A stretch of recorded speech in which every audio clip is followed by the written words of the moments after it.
Hi there, I'm Alex Cunningham, and I'll walk you through this Notion tutorial step by step. Let's jump right in.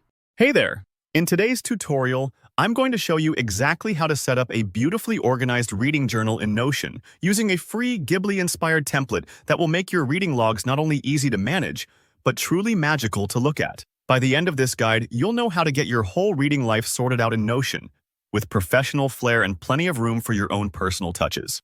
Let's dive right in. First, we're going to speed up the whole setup process by using a ready-made template rather than starting from scratch. Trust me, this is a huge time saver.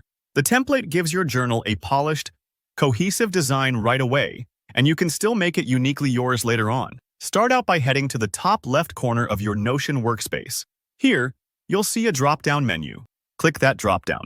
It's like opening up Notion's toolbox, letting you access all the features that help you organize your pages. Next, look for the More Options button, which is usually hiding just below.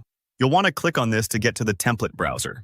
If you're new to Notion, don't worry if you're not 100% sure where these buttons are. Take a second to explore the interface. It's intuitive once you get used to it. Now, in the template browser, use the search bar and type in Ghibli Reading Journal Template. You'll see a selection pop up. Ghibli templates often have whimsical colors or soft designs inspired by Studio Ghibli movies. Think cozy layouts, pastel palettes, and little illustrations that make the space feel charming. Pick the template that catches your eye.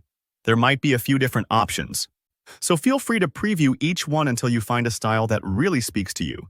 When you've found your favorite, click Add. This process is quick. Notion will automatically drop the template into your workspace, and everything is laid out neatly in sections designed for tracking titles, authors, your thoughts, reading progress, and more. Take a few moments here to get familiar with how the template is structured. You'll notice the professional finish.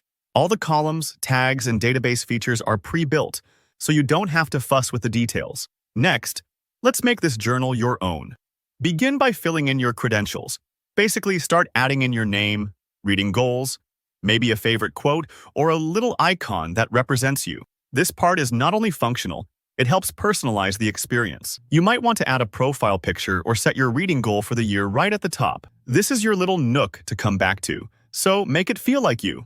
Now, you can get creative. The template is super flexible, so you're free to customize elements like color schemes, change up cover photos, or add sections for your own notes, reviews, or even character analyses if you love diving deep into stories. You can also move sections around or tweak the layout. If you want, add a reading tracker or a mood board.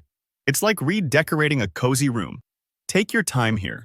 Personalization is where your journal really comes alive.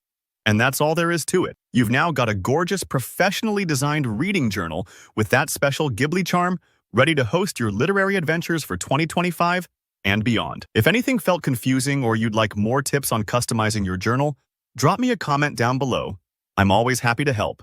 Make sure to hit like if this walkthrough made your Notion setup easier, and don't forget to subscribe for more creative tutorials and ideas. Happy reading, and I'll catch you in the next video.